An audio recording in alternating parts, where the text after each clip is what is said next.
শুরুতেই আমি ঢেঁড়সগুলি ভালো করে ধুয়ে নিয়েছি। ধুয়ে তারপরে একটা একটা করে কেটে নিচ্ছি।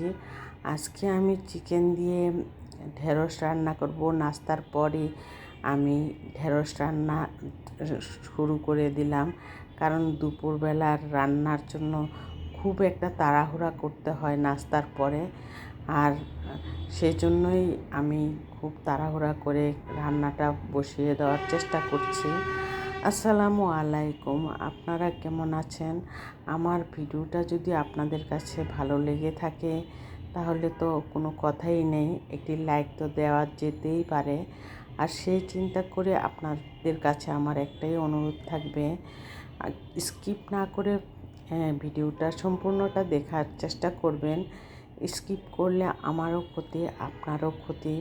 সেই চিন্তা করে কিন্তু স্কিপ করাটা একদমই ঠিক না। আমি যত ভিডিও দেখি, আমি ভিডিও দেখার সময় যদি কাজে ব্যস্ত থাকি তাহলে আমি ওই ভিডিওটা ছেড়েই রাখি।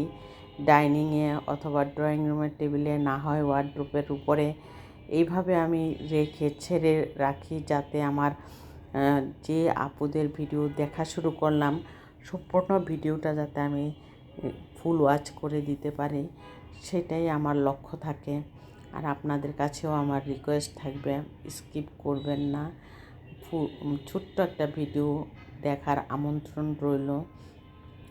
আর আমি চিকেনটাকে ধুয়ে টুয়ে কেটে ছেঁকে নিয়েছি।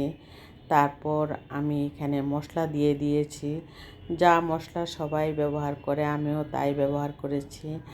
আর এখানে চিকেনটা দিয়ে দিলাম, একটু পানি সহ দিলাম, যাতে এই পানিতেই ঢেঁড়সটা চিকেনটা কষিয়ে যায়।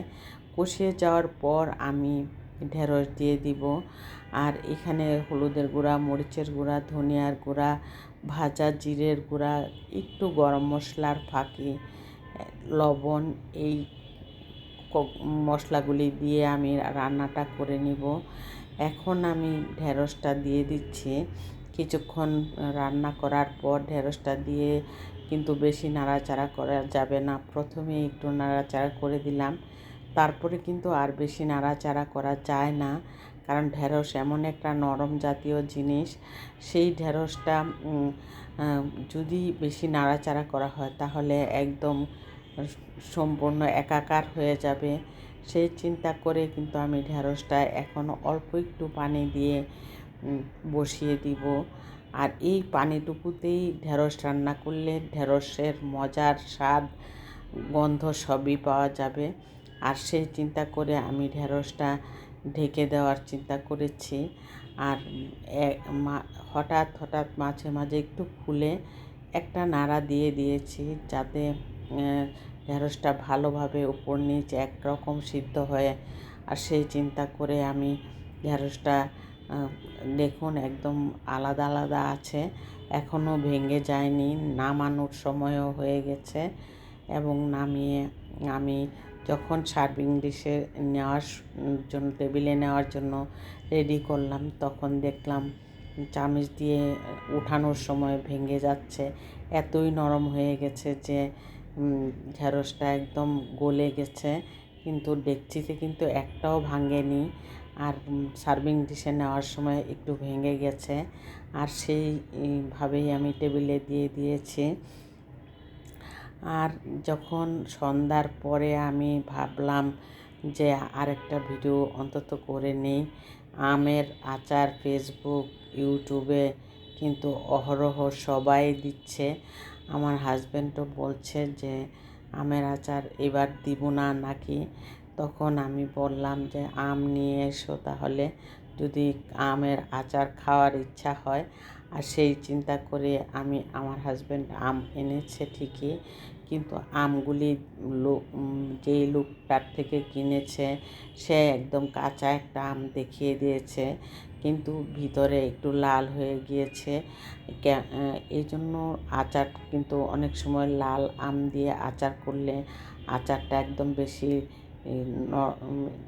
একদম হয়ে যায়, লেটকা লেটকা হয়ে যায়। আর একটু কাঁচা থাকলে আমের আচারটা একদম সুন্দরভাবে আচারটা হয়। আর সেটাই আমি চেয়েছিলাম, কিন্তু সেটা আর হলো না।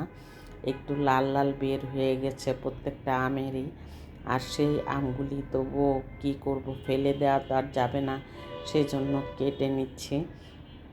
কেটে আমি আচার বানিয়ে নেওয়ার জন্য এদিকে আমি লাল মরিচ টেলে নিলাম।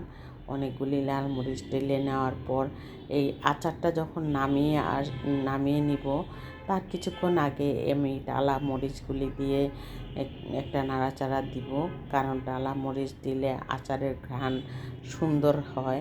আর এখানে আমি সরিষাও বেটে নিচ্ছি। সরিষা বেটে আচার করতে গেলে কিন্তু অনেক ঝামেলার কাজ। যেমন পাঁচফোড়ন ফাঁকি করে নিয়েছি, বাটাটা শুকিয়ে তারপরে পাঁচফোড়ন তেলে তারপরে ফাঁকি করে নিয়েছি, তারপরে সরিষা বেটে নিচ্ছি।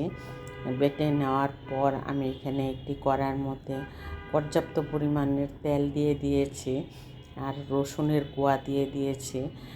যতই আদা রসুন পেস্ট দিই না কেন, আচারের মধ্যে রসুনের কোয়া থাকবে না সেটা তো হয় না। সেই চিন্তা করে কিন্তু আমি রসুনের কোয়াগুলি একদম আস্তে আস্তে করে দিয়েছি। আর এখানে হলুদের গুঁড়া, মরিচের গুঁড়া, জিরের ফাঁকি, গরম মশলা, তারপরে চিনি দিয়ে দিয়েছি প্রায় 2 টেবিল চামচ, আর লবণ দিয়ে দিয়েছি। একটু লবণটা বেশি দিতে হয় আচারের মধ্যে, তাহলে কিন্তু আচারের টেস্ট দ্বিগুণ বেড়ে যায়। এর মধ্যে নাড়াচাড়ার মধ্যে থাকতে হবে।